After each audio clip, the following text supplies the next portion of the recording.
flag. He's going to bomb the flag. Dead to America, dead to Trump. Allahu Akbar. Allahu Akbar. Allahu Akbar. Allahu Akbar. Allahu Akbar. Oh my God. Sit down. Don't move. दोस्तों, कभी आपने सोचा नहीं होगा कि कोई इंसान एक कम्युनिटी को बदनाम करने के लिए इतना भी गिर सकता है। देखिए, बहुत सारे लोग आपने देखे होंगे, और वैसे ख़ासकर मैं अगर अपने देश की बात करूं, इंडिया की बात करूं, यहाँ तो भाई साहब एक पर एक आपको लोग मिलेंगे, एक पर एक लोग मिलेंगे। आपको एक दूसरे कम्युनिटी के साथ, एक दूसरे कम्युनिटी पर कीचड़ उछालने में हर एक आदमी चाहता है कि हमारा लिस्ट में सबसे पहला नाम हो। देखिए, इसी तरह की एक वीडियो आ रही है इस वक्त लंदन से। लंदन के अंदर एक फ़्लाइट में एक व्यक्ति ने सबसे पहले अल्लाह अकबर का नारा लगाया। उसके बाद ये कहा कि हम इस फ़्लाइट को बम से उड़ा देंगे।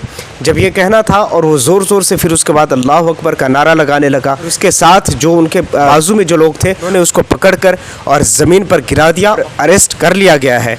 अभी जानते हो, उसका नाम पता चलने के बाद पूरी दुनिया ये शौक में है कि भाई ऐसा कैसे हो सकता है, ऐसा कोई कैसे कर सकता है, इतना कोई कैसे गिर सकता है, कोई मानसिक रूप से इतना विकलांग, इतना बीमार कैसे हो सकता है कि कम्युनिटी को बदनाम करने के लिए अल्लाह अकबर का नारा भी लगा देता है। उसके बाद ये धमकी देता है कि मैं इस फ्लाइट को बम से उड़ा दूंगा। ये कुछ सेकंड्स की वीडियो है, मैं चाहता हूँ कि इसे आप देखिए ताकि आपको ये वीडियो अच्छे से समझ में आए। The flag. He's going to bomb the flag. Dead to America, dead to Trump. Allahu Akbar. Allahu Akbar. Allahu Akbar. Allahu Akbar. Allahu Akbar. Oh my God. Sit down. Don't move.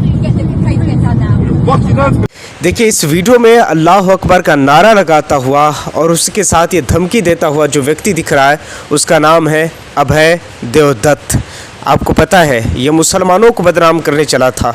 यानी ये कोई, आप अंदाज़ा लगाइए कि ये London की flight है, तो लंदन की फ़्लाइट में तो कोई भाई जाहिल तो होगा नहीं, कोई ठीक ही ठाक घर का होगा। मैं इतना तो समझता हूँ कि कोई 8वीं या 10वीं ज़रूर पढ़ा होगा, कोई इतना तो होगा कि जो पैसे वाला होगा, कोई इतना तो ज़रूर है कि कोई ठीक ठाक घर का होगा, क्योंकि हर आम व्यक्ति तो लंदन की फ़्लाइट में बैठेगा नहीं, लंदन की फ़्लाइट में जाएगा नहीं। तो इससे ये भी पता चलता है कि ये पढ़ा लिखा व्यक्ति है, यानी जिसका नाम अभय देवदत्त है।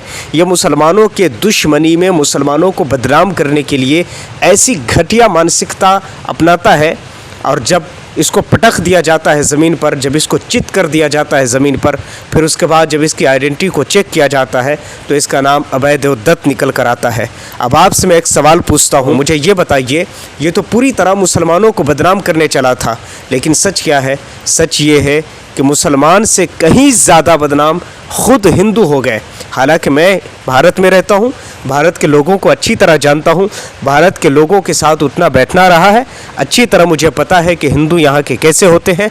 मैं इतना ज़रूर कहता हूँ, चंद एक दो कीड़े होते हैं जिनकी वजह से पूरे देश के लोग बदनाम होते हैं। वो किसी भी कम्युनिटी के अंदर में हो, किसी भी जात के अंदर में हो, किसी भी धर्म के अंदर में हो, एक दो होते हैं ऐसे जिनकी वजह से, जिन कीड़ों की वजह से पूरे के पूरे देशवासी बदनाम होते हैं। अगर वो भारत का है और अगर विदेश में कोई कांड कर रहा है तो फिर पूरा भारत बदनाम होता है, और अगर कोई हिंदू है, कोई एक है, तो फिर पूरे हिंदू को लपेट लिया जाता है, और अगर कोई मुसलमान है तो इसी तरह पूरे एक दो कीड़ों की वजह से पूरे मुसलमानों को लपेटा जाता है। खासकर हमारे देश में ऐसा होता है।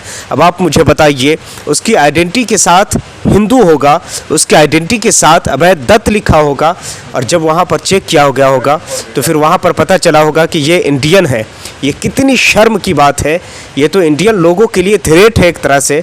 अब कल होकर के अगर कोई लंदन जाता है या लंदन की फ़्लाइट में अगर कोई बताता है कि मैं इंडिया से हूँ, तो एक मरतबा उसे शक की नज़रों से ज़रूर देखा जाएगा। एक मरतबा उसके ऊपर ये ज़रूर अभ्यास किया जाएगा और प्रयास किया जाएगा कि कहीं ये वो लोग तो नहीं है जो पिछली बार वो धमकी दे रहे थे। अब आप मुझे बताइए, ये कितनी शर्म की बात है। ये बदनाम मुसलमानों को करने चले थे, लेकिन ये तो देश का भी नाम बदनाम कर दिया इन्होंने, और उसके साथ हिंदू का भी नाम बदनाम कर दिया।